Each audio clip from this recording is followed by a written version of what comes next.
अबरा काबा से इतनी नफरत क्यों करता था कि 60,000 की फौज लेकर काबा पर हमला कर दिया, क्योंकि काबा पूरे अरब के लिए सबसे मुकद्दस जगह बन चुकी थी।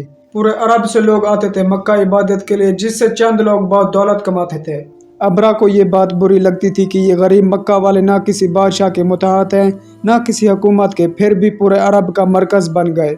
अबरा ने हमले से पहले यमन के दारुल हुकूमत सना में एक बहुत बड़ा चर्च बनाया ताकि लोग काबा छोड़कर वहां आएं। लेकिन यह मंसूबा मुकम्मल तौर पर नाकाम रहा। अबरा के पास सिर्फ एक ऑप्शन बचा था, काबा को तबाह करना। अबरा किसी बादशाह के घर पैदा नहीं हुआ था, बल्कि रोमी सल्तनत के एक छोटे से शहर के एक छोटे ताजर का गुलाम था। असल मसला ये था, यमन और हबशा की लड़ाइयाँ बहुत अरसे से चल रही थी। यमन में यहूदी हुक्मरान रहते थे और हबशा में तमाम ईसाई रहते थे। पहले यहूदी हमला आवर हुए, ईसाई इलाकों में तबाही मचाई, जिसकी वजह से रोमी सल्तनत के ईसाई भाइयों ने यमन में यहूदी हुकूमत हमेशा के लिए ख़त्म कर दी। इस काम के लिए उन्होंने अपने ही गुलाम अबरा को 1,00,000 फौज के साथ भेजा। अबरा ने यमन में यहूदियों की तबाही मचाई और बहुत ताकतवर बन गया। उसने यमन को हबशा से अलग कर दिया।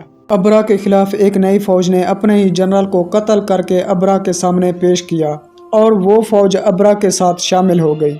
अबरा पूरे अरब में ताकतवर बादशाह बन गया और उसका असर पूरे अरब में फैल गया।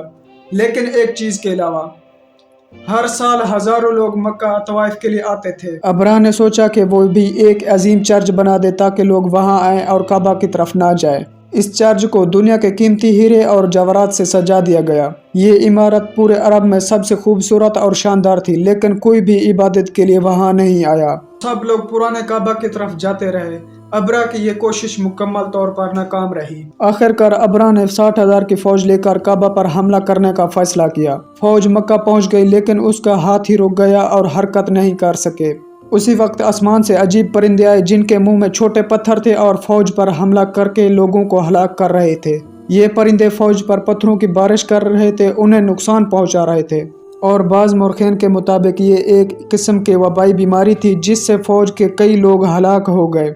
फौज वापस भागी और अबरा की ये कोशिश मुकम्मल तौर पर नाकाम रही। मक्का के कुरैश के लिए ये वाक़या बहुत बड़ी फतेह थी। इसके बाद हर साल लाखों लोग काबा के तवाइफ के लिए आने लगे और मक्का में मजहबी और सकाफती अहमियत मजीद बढ़ गई। उसी साल मक्का में एक यतीम बच्चा पैदा हुआ, जिसका नाम था मोहम्मद सल्लल्लाहु अलैहि वसल्लम, जो आइंदा के लिए इंसानियत के अजीम रहनुमाई बनेंगे। ये वाक़या हमें ये सिखाता है कि अल्लाह ताला ने अपने घर और अपने बंदों की हिफाजत करता है और जुल्म करने वाले की हर कोशिश नाकाम रहती है। जो शख्स अल्लाह ताला के मंसूबे पर यकीन रखता है, वो हर हालात में कामयाबी और सुकून हासिल करता है। तो ये वीडियो अच्छी लगी तो लाइक और सब्सक्राइब कर दें। 120 बार मैंने शूट किया है, उसके बाद ये रिजल्ट आया है, तो सब्सक्राइब करना